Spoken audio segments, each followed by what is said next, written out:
let's talk about building an emergency fund. Now, I know it might not sound exciting, but this is so much more than just a savings account. It is hands down the best tool for turning that nagging, low-level financial worry into a real, solid plan for peace of mind.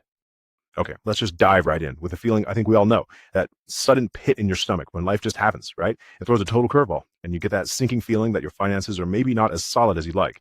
It's a horrible feeling, but it's one we can absolutely prepare for. So just think about it for a second. What's that one unexpected expense that would completely throw your life into chaos? For most of us, it usually boils down to a few really common, really scary financial shocks. Maybe it's this one, a simple salary delay. It sounds like a small thing, but when your rent, your car payment, all your bills are lined up perfectly with your payday, even a few days delay can set off this whole domino effect of stress and late fees. Or what about this? An unexpected medical bill. Ugh, 1 minute, everything's totally fine. The next, you're looking at a bill with a number you just never, ever planned for. And suddenly, you're stuck making an impossible choice between your health and your financial stability. And hey, if you're a freelancer or you run your own business, you know this one all too well, the dreaded slow month. When your income isn't a guarantee, one quiet period can feel like a direct threat to just covering the basics. So how in the world do we fight back against all this uncertainty? Well, the answer is we build a safety net. This is the solution. It's that essential cushion that stands between you and the chaos when something goes wrong. Let's really get into the power of this thing. So what is emergency fund, really?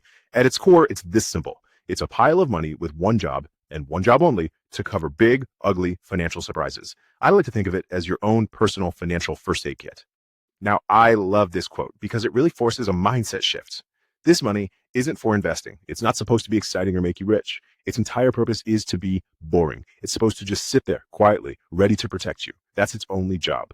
In this slide right here, it draws the line in the sand perfectly. On one side, you've got true emergencies, losing your job, the transmission on your car blowing out, a medical crisis. On the other side, that is not what this money is for. It's not for a vacation, a new gadget, or a down payment. Knowing the difference is absolutely everything. And this gets to the real superpower of an emergency fund. It doesn't just buy things, it buys you time. Time to find the right next job, not just the first one that comes along. Time to think clearly instead of making a decision out of pure panic. It buys you breathing room, and that is priceless. So how much time are we talking about here? Well, the general rule of thumb is somewhere between 3 and 6 months worth of your essential living expenses. 3 months? That's your minimum safety net. That's your starting goal. But 6 months? Oh, 6 months is where you find real, genuine peace of mind. All right, so we've covered the what and the why. Now for the most important part, the how. Let's break this down into a super simple, actionable blueprint that you can literally start today. Seriously, it all comes down to these 3 simple steps. Number 1, figure out your target number. Number 2, start small but make it automatic. And number 3, keep that money safe and, this is key, separate from everything else. That's it. That's the entire playbook. Let's break them down. First things first, you need a target. So I want you to sit down and add up what you absolutely must pay every single month. We're talking rent or mortgage, utilities, groceries, transportation, the bare bones essentials. Take that number, multiply it by 3, and boom, that's your first target. It's your number, nobody else's. Now you might look at that target and feel a little overwhelmed, like, whoa, that's a lot. But please hear me on this. Do not wait until you think you have enough money to start saving. The habit of putting away even a little bit consistently is so much more powerful than waiting for some perfect moment that, let's be honest, is never going to come.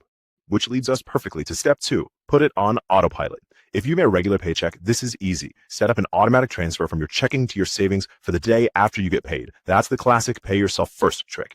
If your income is all over the place, no problem. Just commit to moving, say, 10% of every single payment you receive into that savings account. The goal is always the same. Save the money before you even see it. And finally, step 3. Where does this money actually go? Well, it needs to be somewhere safe, for sure, not in the stock market. But just as important, it has to be separate from the checking account you use for your everyday coffee and bills.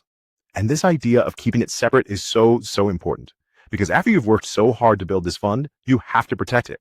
And honestly, most of the time, you have to protect it from yourself. I love this quote because it's just so true. It's human nature.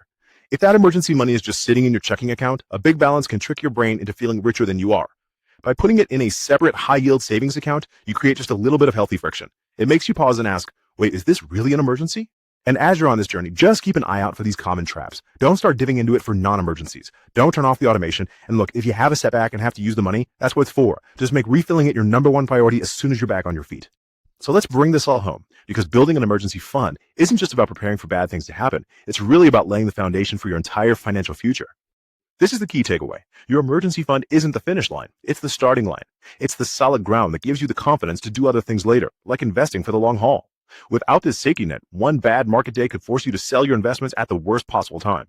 You need stability before you can have growth. Look, I know it can feel like a huge mountain to climb, but I promise you, every single dollar you set aside today is a massive gift to your future self. That version of you, the one facing down some unexpected challenge, is going to be so incredibly thankful that you gave them choices, that you gave them security when they needed it most. So I'm going to leave you with this one question. Forget about the big 6-month goal for just a minute. What is one tiny, totally doable step you can take this week? Can you spend 10 minutes calculating your number? Can you open that separate savings account online? Can you set up the first automatic transfer, even if it's just for $20? Whatever it is, just start there.